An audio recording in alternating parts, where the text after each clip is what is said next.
Welcome to the Small Steps, Big Wins podcast. I'm dedicated to helping you take control of your life. Together, we'll explore practical tips, expert advice, and inspiring stories to help you overcome obstacles and achieve your goals. Making small changes is possible and can lead to big results. Are you ready? Let's go do this. Hey, Shawn, welcome to the Small Steps, Big Wins podcast. I'm so glad that we are having this opportunity to have a conversation. So before I dive in, why don't you take a couple minutes, just tell everybody who they're listening to, and we will go from there. Yeah, of course. So my name's Shawn Rivers, and like yourself, I'm a podcaster. I don't necessarily think of myself as a podcaster most of the time, but I do that really just for fun. That's the biggest thing for me. I love networking with people, and it's an hour of mentorship at the same time. Alongside that, I do nutrition coaching, primarily focusing on there's so many different diets and foods and all these different ways that everyone's trying to get healthy. There's so much information. We're all self-sabotaging ourselves. How can we change our daily habits? How can we actually get healthy? How can we actually lose body fat and simplify that process for people? That's what I do now. A little bit, just the briefest synopsis that I can make for myself. I'll give you a little bit just about how we got into the nutrition space. So between my junior and senior year of high school, I dropped about 25 pounds that summer. That's what kickstarted me into the health and nutrition space, my own personal journey. One of the topics I love to talk about is building trust within yourself, which we've already chatted about briefly. When I was 19, I was wrongly accused of a DUI. That is something that completely spiraled my life Mhm. and why it's such a passionate topic for myself. So, those are the two biggest life changing moments that have shaped who I am today, what I like to talk about, and who I like to help. Let's go to the DUI first. And you said it started a downward spiral for you. What did that look like? And then how did you turn your downward spiral into an upward spiral? Mhm. The toughest part for me was that I didn't actually do anything wrong because when I was 19, I took a left on a right only. I had a little bit of marijuana in the car. A police officer pulled me over. He accused me of smoking and driving, which I was not. I was just leaving work. And then I was pretty much handcuffed from there. I can stay on my right leg on one foot for about 60 seconds, and on my left, I can only get 18. So that was the turning point. It made me really feel like I could not trust myself. I could not trust others. I had no trust for anyone anymore because I was like, why is this happening to me? We have all heard the quote, I hope, life is happening for you, not to you. Mhm. I really felt like life was happening to me. Like I could not Mhm. figure out why life was happening for me. And when I say spiral, that's when it became I started drinking excessively, partying a little bit more, bad habit, didn't really take care of myself anymore. And in order to get out of that, I wish that there was one big epiphany moment that I could tell you about, but there's just not. It never came for me. I looked for it for a long time. Life is just a process, you have to Yeah. go through that journey and you have to go down, but there's no real turning point. I'm glad you said that because sometimes when you listen to people's stories, they're like, I had this day, I can tell you on this day, this happened, this turned my life around. And then there's other people and their stories are like, I'm not quite sure. It was just gradual. And one day I woke up and poof, I was here. I'm glad you said that because those paths are correct. There's no Mhm. such thing as the right way or wrong way to get from where you need to be from point A to point B when you grow. So there was something you said in there about after that event happened, you lost trust in yourself and you lost trust in people. Mhm. What practically did that look like for you to lose trust in yourself? And then how did you build that up and regain that over time? Yeah. So for me, what it looked like was I felt like I couldn't do anything. It didn't matter if I went to the gym, it didn't matter if I ate really healthy. No matter what I did, I felt like it wasn't going to work out. That's how Mm. I lost that trust within myself. It doesn't matter if I do all the right things, it's not going to work out regardless. That's really a process that I started to take myself to, and what I take people through now is I do the smallest minimal steps. So for me, back then, it was taking a shower in the morning. I didn't want to get up and get out of bed, so at least let me just go and take a shower. If I can accomplish this one little thing, then I can do another little thing. Over time, that trust starts to build again. When you lose trust in yourself, it's like if me and you were going to the gym tomorrow and I said, "Hey, Sue, I'm going to pick you up at 6 a.m." and I don't do it, you start to lose a little bit of trust in me. That's what happens within ourselves. We tell ourselves that we're going to do one thing and then we don't do it. And then that's how we lose trust within ourselves. Why is it important for people to trust themselves? I can see Mhm. how they can lose trust. Like you said, you're going to do something and then you don't do it, especially if you say you're going to pick me up into the gym and then you don't show up. I was counting on you. But sometimes it's harder for us to establish trust in ourselves if it's just something where we're counting on ourselves to do. Does that make sense? Like Mhm. getting up and taking a shower. Why is it important for people to trust themselves first?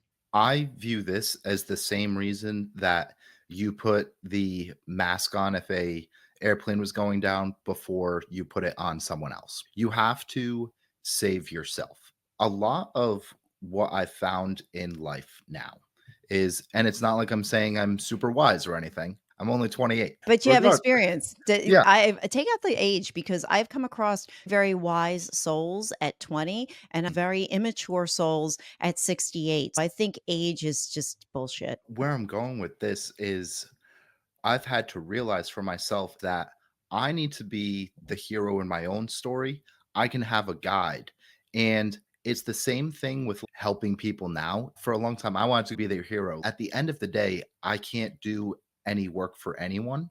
I can give people different tools and Mhm. help them as much as I can, but I can't be the hero in your story. I have to be your guide. When we look at why it's so important to build trust within ourselves first, is if we had some type of relationship, coaching relationship, friendship, XYZ, if I didn't trust myself, then no matter what you did for me, it wouldn't really matter. If I didn't do it, it's not going to matter.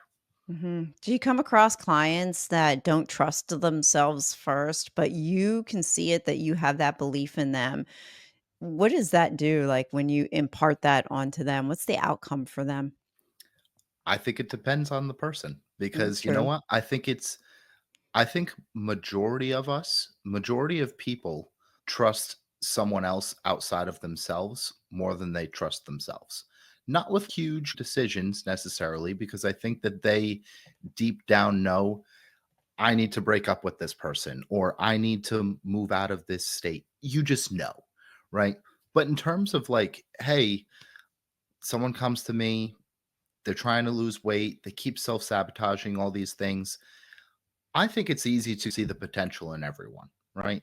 Because I'm no different than anyone else. You're not really that different than anyone else in terms of your skills and capabilities. You just work more, and that's it. Mhm. You just continue to mold yourself. When I look at someone that doesn't necessarily trust themselves, I don't Yeah, go and yeah, tell yeah, yeah. people, you don't trust You yourself. don't trust yourself. Yeah. Yeah, even just to say that, it's hard to conceptualize for Hmm. some people. As we're having this conversation and why I'm asking the questions to draw it out is because if you say to me, "Hey, so you just don't trust yourself," I'm gonna be like, Well, yeah, but what do you mean if Yeah. I don't trust myself?" I think moving from the theoretical to the practical where people get tripped up, they don't understand that, wait a minute, yeah, I don't trust myself. How do I not trust myself? What am I doing to sabotage the trust in myself? What are some ways that you see people sabotaging when it comes to building trust within themselves? We'll state the obvious. Mm. They say they're going to do something and they Mhm. don't do it. Are there any other ones that are more subtle than just the obvious one of you say you're going to do it and don't do it? So, a bigger way to conceptualize this for people that's going to help them understand what's actually happening, Okay. right? The biggest thing is we're saying we're going to do something and not doing it. With that, we then have guilt and shame. We put ourselves into an energy and we beat ourselves up. And that's what continues that self sabotaging pattern. No. It's less about, okay, it's this exact thing. It's when we're looking at not keeping a promise to ourselves or not doing something that we said we were going to do, It's those feelings of guilt and shame that come afterwards, and then beating ourselves up. And that's what continues that pattern. Even if you had the worst day ever yesterday, you can start to celebrate some type of small win. Like you get up this morning and go outside for 1 minute. It may not seem like a lengthy amount of time, but if you can take the smallest action and celebrate that win, you can put yourself into a much better energy. Over time, that trust will be built again. It will become easier to keep your word to yourself. And that's when things are really going to change. What I hear you saying and want to make sure I capture is that the small step is to find the win. Now, what came to my mind is that we are so programmed, or at least this is me personally, I'm so programmed to look for the big things. I got the raise or I did something really great. We tend to I default to the grandiose. Mhm. But you brought up just the fact that you went outside and got sun to celebrate that, to look for those little micro moments in our day that we just gloss over. Mm. I love that if you look for those micro win moments, those are ways that you're building trust in yourself because you're celebrating something that you did, no matter how small it is. I love it. I love it. I'm having one of those moments where it's like, wow, I just need to take a step back and not look for the big things, look for the small things. Like, yeah, I know that's the name of my podcast, but Yeah. we default to the Mhm. big stuff.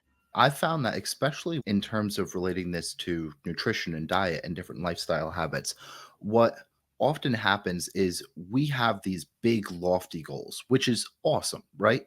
But when we say that we're going to go to the gym 7 days a week, we're going to make sure that our diet is perfect.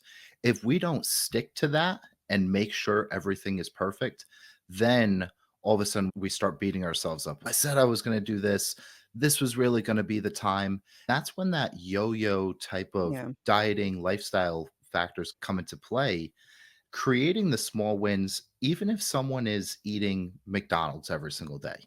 I'm not saying it's good or bad. I'm just saying that's what it is right now. Let's say you're eating zero fruits, zero vegetables, protein is minimal. Instead of trying to make the perfect plan for you, this is exactly what you need to eat. Okay, can you get, if you're eating zero fruits and vegetables right now, can you eat one fruit next week? And that's it. That's all we need you to do because you can accomplish it. And when you accomplish it, you'll feel good about yourself instead of trying to beat yourself up. Over time, that's what leads to that all or nothing approach. When we have these lengthy goals, then we self sabotage and don't get there and we just beat ourselves up. I tell people the smallest thing that you think is even stupid, like it would be silly that you would not be able to do this, like Mm. eating one fruit a week. It sounds silly and it doesn't feel like it's moving the needle, but then I tell people zoom out a little bit. One fruit a week, you ate four fruits a month, 48 pieces of fruit a year. And that was 48 more than you were doing last year. So when you can zoom out just a little bit, I think that's a very helpful practice. Once you've done it for a week or two, now it's starting to become a Mhm. habit. Now you can go and start to increase it. And then put something else in there. Do Yeah. you use methods like journaling or meditation or breath work or anything like that when you work with clients to help enhance their results? I think there's a huge psychological factor and mindset in terms of dieting and lifestyle. I'm not going to facilitate breath work for someone. But can I tell them on YouTube, you can look up a 10-minute Wim Hof breathing exercise, right? In terms of nervous system regulation for meditation, journaling, and breath work, that is huge. If you're not regulating your nervous system, your body is constantly in this fight or flight state. And then that in turn leads to more poor decisions. So for me, I love meditation, journaling, and breath work. I love all of them. Me But too. what I start with is okay, we're going to do 5 minutes of mindfulness. If you're doing no meditation, no breath work right now, we're going to take 5 minutes once a week, twice a week, and work our way up to 6 or 7 days a week. You're going to sit there without your phone, and that's it. That is a really great practice for myself and my clients to let their thoughts settle Yeah. and let all of the stimulation relax for a second. Get rid of the So noise. so it's Yeah. not necessarily that I'm like, "Hey, you need to meditate," but depending on what someone is struggling with, if they need to go deeper even just with like, "Hey, why are you doing this?" Okay, just journal it. You wanna send it to me? Awesome. You don't? Awesome. It makes no difference to me. I love all of those practices in terms of why they work, besides just the blanket statement of mindfulness and helping to regulate your nervous system and emotional state. It works. Yeah, it sounds like you meet people right where they are. You mentioned that mindfulness is a buzzword for you. You wanna elaborate on that? I'm curious. Well, I think It's like stuck in the mind. yeah, like how I've grown up is with social media. Like that's just how I've grown up at this point. And so when I look at mindset, so many people talk about mindset, but it's hard for us to even come up with a true definition for it. If I ask someone, what is mindset? I'll help you change your mindset. Okay, well, what is mindset? I was just gonna Yeah, ask, what's your definition of yeah. mindset, or how do you view that? If It somebody were to was ask you. Mark England gave me the best definition I've heard, which is how you think about your thinking. I think that's very helpful in terms of building self awareness. And I think self awareness is what mindset really is. Why do I do the things that I do? And how can I actually be the person that I want to be? A blend of all of those things is, I think, your mindset. I wish I had one easy blanket definition, but I don't. That's okay. The word mindset evokes different responses from people. I mean, it's just one of those words that do that. Imposter syndrome, Mm, it means different things for different people depending on what they're thinking about it. You mentioned in the beginning that you like to talk about weight loss and helping mhm, people that way and self-sabotage. So, mhm, what are the ways that, or what do you see when people come to you as far as self-sabotaging goes in that mm. capacity? They What happens is they don't have some type of destination, or they don't have what they actually want their body to look like. They don't have what they actually want their body to feel like. I think that's the biggest thing in terms of how we self sabotage when it comes to nutrition and how your body feels, how your body looks. A lot of people come to me and say, I don't know what I want, but I know I don't want this. And I'm Hmm. like, okay, great. If we don't have some type of destination, then it's going to be hard to get there, hard to take actionable steps. When you can look at who you want to become, that is a much greater question to answer than what don't you want. Hmm. Okay. Um, so I think that's what happens when we look at self-sabotage. People don't really know what they want. They just know that what they're doing is not working. They do a little bit of something to Yeah. change, but it doesn't get them because it's not aligned with who they actually want to be. Yeah. They just know that they don't want what they have. Why do you think it's so hard for people to come up with a clear destination of where they want to go? Do you think, is it because they don't know who they really are? Or I think oh, no one's asked them before. I think a lot of people right now are just going through life and it's fine. It's not that bad. I think that's the biggest way to describe a majority of people right now. Not that bad. I don't want to go on some crazy rant about it. I think just not that bad is this standard in us in our world right now. You yeah. go up, you ask someone, "How are you?" Not bad. And that's the Yeah, it's majority of mediocrity for a number of people yeah. rather than striving for excellence over mediocrity. I don't think that everyone has to be excellent and have a six pack or things like that. And just like when you were asking about, okay, is it that people don't know who they are? I think that's a huge component to it, right?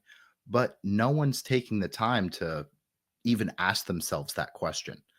People aren't asking themselves the deeper questions of who really am I? Who do I want to be when their check engine light is on and they're not even sure if they're going to make it to work. We have Yeah. a big component of scarcity, especially around financials. And that's what seems to come first for most people. I wonder why they're not asking, like, why are people not asking themselves these questions? Is it just that they're not quieting themselves down enough or all I the think input? that's What are your thoughts? I think both of those are definitely the two biggest things. We're free thinkers, right? No one's spending time in nature. No one's spending time by themselves. Every person on the street walking around has headphones in. You're never giving your mind a break besides when you sleep, right? And I think that's the biggest thing is that no one is sitting outside. No one is getting sunlight. Even though this is a great conversation, if you're having conversations with people all day long and you never give yourself a break to think, then you don't have time to ask yourself who you are. I'm Good not saying point. I have it all figured out. I don't know exactly who I am, but I can sit with myself for 15 minutes and not get agitated. You don't I have to don't pick have up to. the phone, you don't have to look at Facebook, you don't have to go to Twitter or X. You don't Yep. have to go to any of those places. I had a podcast interview with my producer, Mark, Mhm, and he said the same thing we're talking about, and he's like, "Just shut the F up 10 minutes a day." He's mhm, like, "It'll change your life. Just sit there for 10 minutes with yourself with nothing on." He said, "If you really wanna accelerate, do it twice a day, once in the morning, once before you go to bed, and just sit with yourself." I have to wonder if people are afraid to sit with themselves because they don't know what they're gonna find when they mm, do that. It's almost like what you mentioned before. I wanna actually come back to this. You said that you lived a life where you believed things were happening to you and not for you. At some point, you went from realizing life wasn't happening to you anymore, that life's happening for you. What was that like when you just I wish there was some big epiphany moment. It was more about just making a decision. That's it. Belief is just whatever you decide. When you decide and commit, that's how your life changes. You simply decide and commit. I wish there was some secret sauce, but really all it is deciding and committing. It wasn't over this 1 day period where I was just like, I'm going to decide to do this. It was instead of going and drinking on my way to work at 10:30 in the morning, I'm just not going to do that today. And that was Yeah. the next day. I can't even tell you if it was consecutive days to start. It was, you know what? Today, regardless of how I feel, this is what I'm going to do. A couple days go by, maybe I go back into self-sabotaging patterns. Okay, well, you know what? I'm going to do another day. And Mhm. then I'm going Just to do one another day. little thing. Just one day. Mhm. You just gave the secret sauce. It's decide and commit. That's Mhm. it. It can be that simple. Frame Yeah. shifting can't you know, you can get into alignment. You can frame shift instantaneously. Mhm. It's just we put so many blockers, conditions, and what ifs in place. That alone is paralyzing. Mhm. But I love that decide, commit. And what I love about your story is there's a series of small steps. That's all it is. Committing that day, deciding, commit, and then I I hear in your story a lot of grace too. You know, like you just said, if I decide not to drink this morning, great. Yeah. One of the biggest things that's been helpful for me that I didn't realize at the time was it's progress over perfection. We want to have perfection. We want to make sure that we don't ever drink. We want to make sure that we eat all the healthy foods and we're committed to this process. We decided. But the reality is you'll get when you can just look back on how far you've come as opposed to beating yourself up over okay, I ate one Pop Tart today. Who cares? Then you can say, all right, you know what? I was drinking every single day 2 years ago and eating terribly. Now, there's 6 days this week that I ate really, really well. I followed all my calories and ate quality food.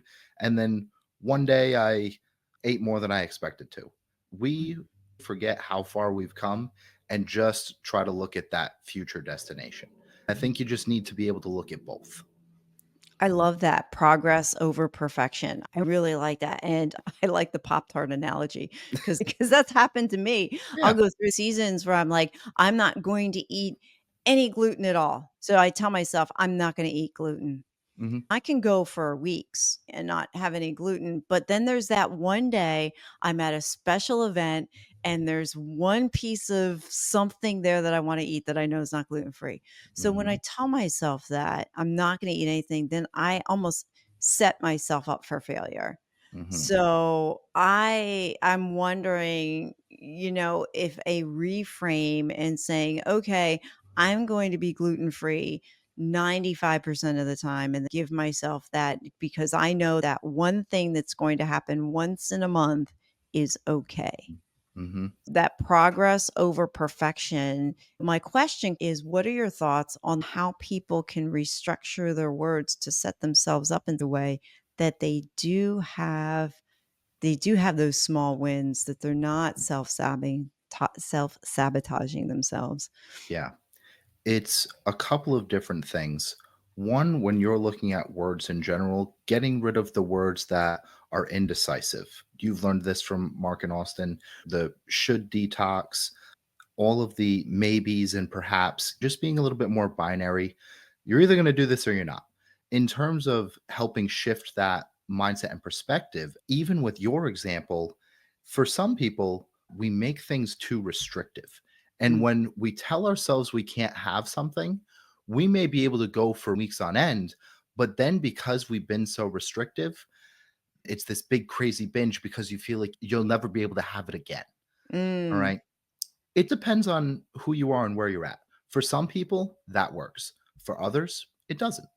Becoming more self aware, when I restrict, do I go and binge on something? If I told myself, I don't watch TV anymore, and then all of a sudden this new show comes out and you watch all 4 seasons in a 2 day period, versus would it be healthier to watch an episode every other day?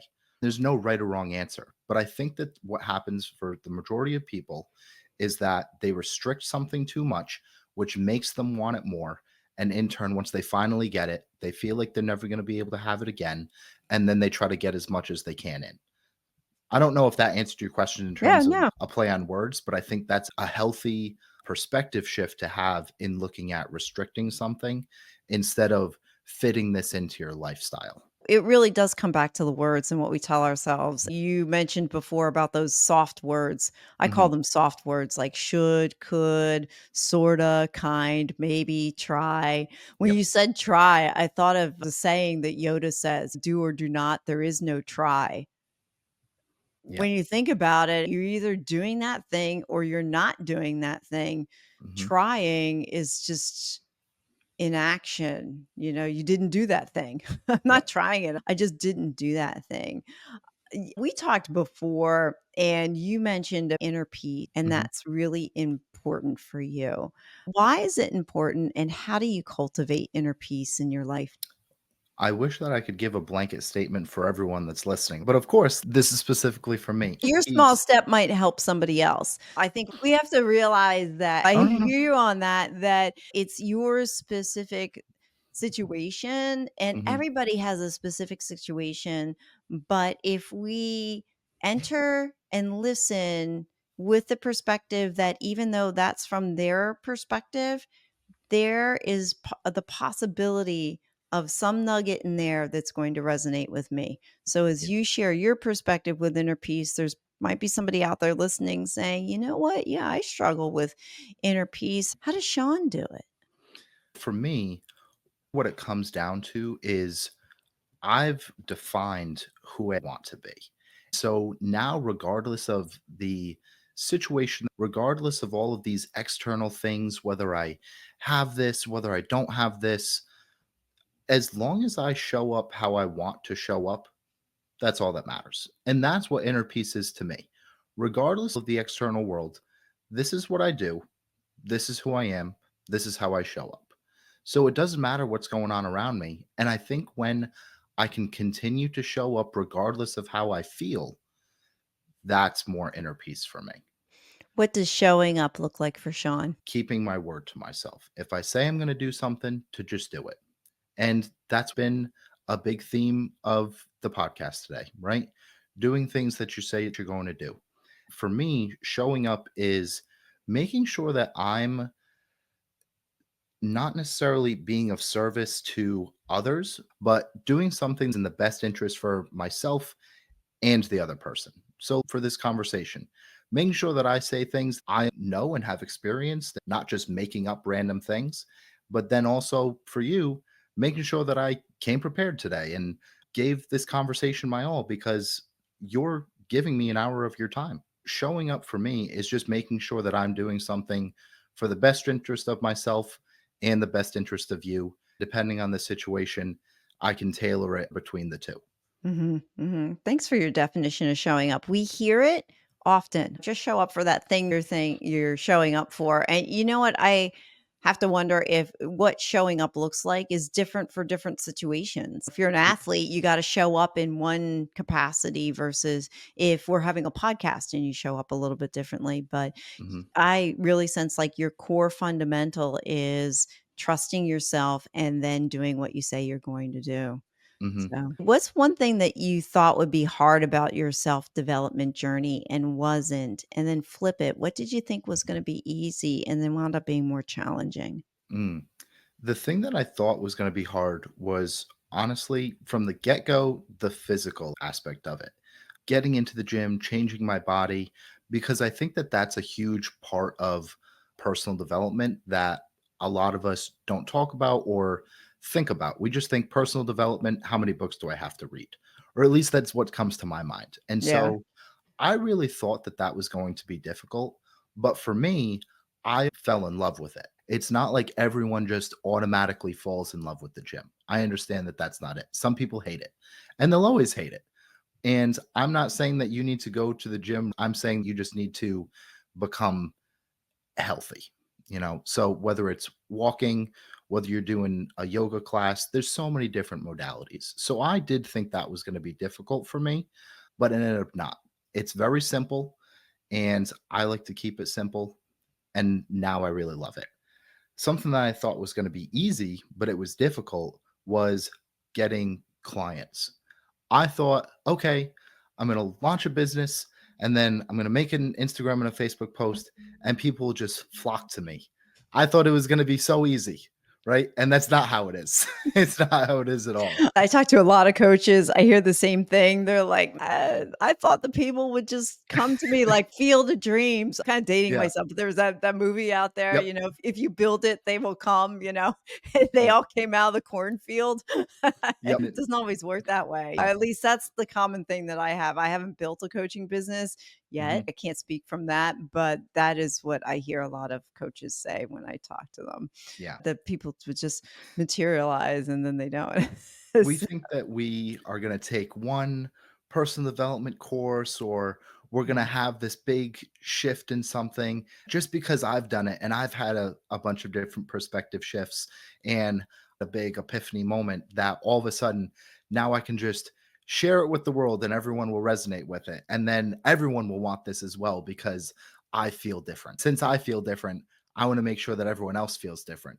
But not everyone is paying attention to you. I don't think people really care. We were talking about getting clients and the challenge with them. They don't care. So And then I don't think they really care when you feel different. People, you just don't have the trust with people yet. right. That's what I think a big part of it is. Do you think it has something to do with the way people relate to your story? You have something that they want, Mhm, and they're gonna come to you for that. That's what happened with my coach. I told you before, Austin mhm, is my coach. He's been my coach for 10 mhm. months now. When I first had a conversation with him, I realized, wait a minute, this guy has something that I want. My question to him was, can you help me get from where I am to give people some Yeah, perspective? it's an up and down Mm, journey. And I don't try to front and tell people, hey, I'm some crazy six-figure coach right now. For me, I started as a personal trainer in person. I had anywhere between 20 and 30 clients from one gym to the next. This was transitioning through the 2020 era. And so that was very up and down, lost a lot of clients. Then I was like, I need to do this online. After 2020, I was still working in person. I was working at different restaurants to make ends meet. And then I had zero clients for like a year or two. I was like, I'm posting on social media every day. Like, what am I doing wrong? And that's all we think it is. But there's so many different ways to attract clients as well. And so For me, this journey has been 5 or 6 years now of just up and down, figuring out what I even offer. I was doing life coaching and giving that away for free to people, seeing if I could get them different results without even saying, this is the result that you're going to get. I was like, okay, I don't know if this is for me. It wasn't until about 6 to 8 months ago when I was like, what am I good at? What have I already done? I've already had my own physical transformation. I've already gotten many other people physical transformations. Let me go a little bit deeper into here. And now let me just specifically do this instead of trying to be this person that can Everything do else. everything and heal you and make your life Yeah. 100 times better and make it so that you have the best relationship. Let me just focus on the physical transformation. Let me just help you lose body fat. But along with that, there's other components to it, right? I'm a health and nutrition coach, and now I've built a client base around specifically that for the past 6 to 8 months. We still do the meditation, we still do the journaling, we're still implementing daily habits, but I'm not saying I'm a health, meditation, journal expert. Right. Let's do the physical transformation. And then when we look under the hood a little bit and why you're self sabotaging, then we can go and And change a you couple. find in your journey, what I see is somebody who's on an upward spiral. We think growth happens linearly in a straight line and you never go back. In your story, where you said, maybe I'll try this life coaching, maybe I'll do that. It's kind of like it's not a setback, but you have to go back a little bit. Sometimes you have to go on that downward spiral in order to go back up again to figure out what it is. And I'm glad you shared your journey because I'm sure there's people listening that are going, wow, okay, it's not upward. I did have a little bit Mhm, of a setback, but there's wins in those setbacks too. mhm, I think what's really important to focus on is that a setback isn't a failure. It's just a mm-mm, learning opportunity to point you in a better direction that you need to go in.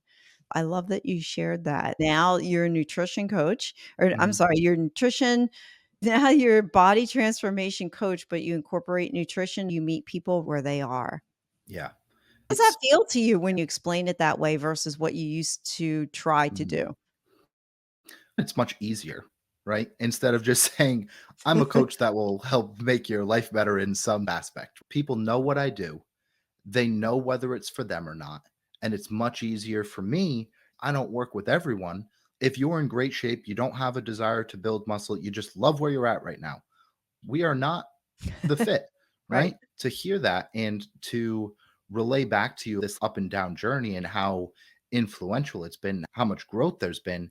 If I didn't go and test out life coaching and all of these different aspects, I wouldn't be able to take everything I learned during that period and incorporate it now. I don't have to sit with someone for an hour and ask all the difficult questions. Having a 15-minute Zoom conversation, it's easier for me to have that little perspective shift within that 15 minutes instead of going and spending an hour with someone.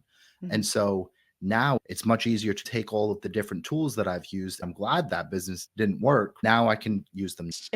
It seems like you're more in flow when you talk about what you do now versus what you used to do. There's a ease about it. There's a flow there, and to look for, I guess my encouragement to people listening would be to look for where you're in flow with what comes natural for you. If you're struggling to find where your place is, look for, Yeah. like you said, you mentioned it before, you looked at what you were good at, you looked at what you enjoyed, and Mhm. then tried to see where you could put all that together and form a coaching business, which is Mhm. actually thriving now more than what it did before. Now you're in Mhm. flow and you're vibrating at that higher frequency. You're now positive. Now you're attracting the people to you because you know what you can do to help them.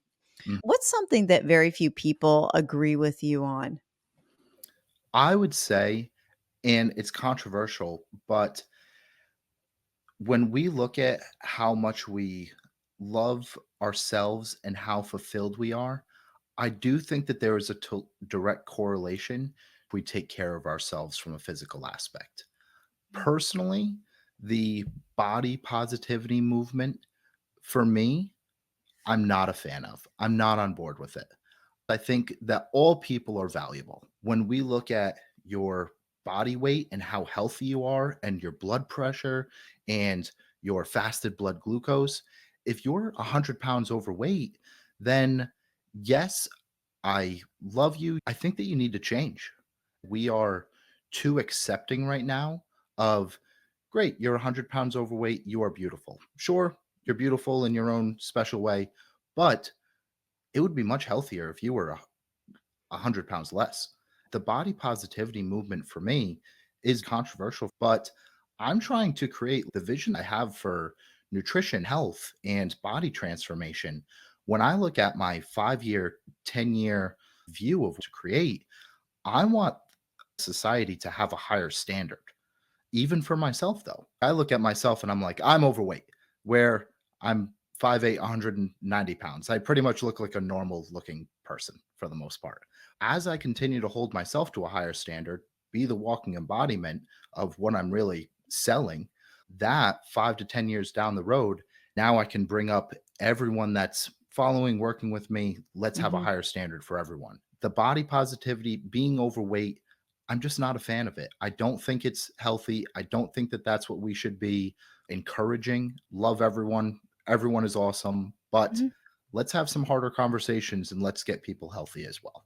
Yeah, they don't understand. I used to be 30 pounds overweight Mhm, in my 20s mhm. and shed a lot of that. I'm nowhere near what I used to be. I'm actually normal, healthy body weight. What do you think is the driver behind people staying complacent if they're 100 pounds overweight? They're like, I love me. I'm this big, and that's what it is. I agree because I was that overweight person. I feel Mhm, healthier now. I dropped 10 pounds in the last couple of months and feel mhm. so much better. What do you think keeps people complacent Yep. where they're at? I think that this is a great full circle moment. I think that people, what happens is that this complacency you're talking about, everything is fine for the most part. We have a great job where all of our bills are paid. We go out with our friends on the weekend. And then coming back to those questions of who am I? Who do I really want to be? We're not asking ourselves those questions. So if we're not asking ourselves those questions, we don't need to go and search for the answer. Because if we searched for the answer, then we would have to actually go and change. Avoiding those hard conversations is what keeps people complacent. Everything is fine for the most part. Is it what I actually want life to be? I've never actually defined what I want life to be. People don't ask themselves the right questions. This complacency is all they know keeps them there Yeah. because they've never even defined a different life. Once you can define a different life or see someone else do something different, then, oh my God, I didn't even know that was out there. We just get comfortable with where we're at. That's why I think people don't change. I I think think that's that's all what it is, and they don't think, "Why bother changing? Because this is what it is, it's status quo." I Mhm, applaud you for going out there and spreading your message that you don't have to stay complacent. There's a better way you can feel out there, there's a better result out there, and anybody can do this. Sometimes we just need somebody to walk with us along the way. mhm. There's no shame in having somebody help us to get out of our own way. So, Yeah. Shawn, I've enjoyed our conversation. I like to ask my guests pretty much the same 3 questions. What's a book or resource that's had a significant impact on you that you'd like to share? Mhm. I would say Outwitting the Devil was one of my favorite books. You don't have to agree with everything in the book, but in terms of what is evil in a sense and what is really like dragging me down, and Mm. then what is making it so that I'm living that higher standard, more in line with my higher self. There's a great differentiation between those two things. What's helping, what's hindering me, what's working, what's not. And then I think that book has really helped me make some lifestyle changes. Outwitting the Devil, Napoleon Hill. I have not Mhm. read that one, but I've read Think and Grow Rich. Read that too. Excellent. What is one question or topic that you wish I would have asked about, and how would you have answered the question or expanded on the topic? Mm. I think the best question to ask someone like myself is, what is the best diet? My answer to that is the one that you can stick to. So when you look at a diet, it's less about diet, more about lifestyle changes, because it's a lot of the lifestyle changes that got you there. They go hand in hand. The best diet or lifestyle change is, what are you actually going to be able to stick to?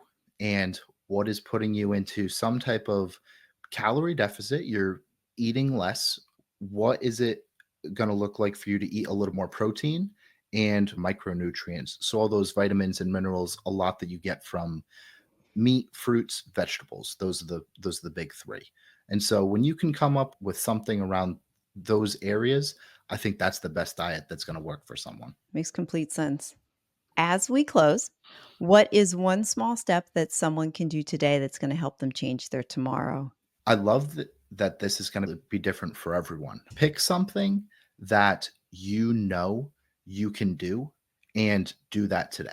If you're listening to this podcast and you say, I've never done meditation or breath work or mindfulness, after I listen to this, I'm going to sit here without my phone, without my computer, without my television for 1 minute. And that 1 minute, at least you did it. So, whatever you're going to do, just make it so easy that you know that you can do it, regardless of the action step that you're going to take. Make it so easy that you know you're going to be able to do it. Make those micro wins, small steps to micro wins. Shawn, thank you for the gift of your time. How can people find you? Yes, you can find me everywhere at Growth by Shawn. And I also have my own podcast, the Growth by Shawn podcast. Thank you. Thanks for the Yeah. gift of your time. This has been amazing. Lots of information in here, Shawn. I appreciate you. Thank you for listening to another episode of the Small Steps, Big Wins podcast. I value your time with me, and I seek to make every moment count. In order to make lasting change in your life, listening is usually not enough. So I want to ask you, what practical steps are you going to put into action today as a result of listening to this podcast?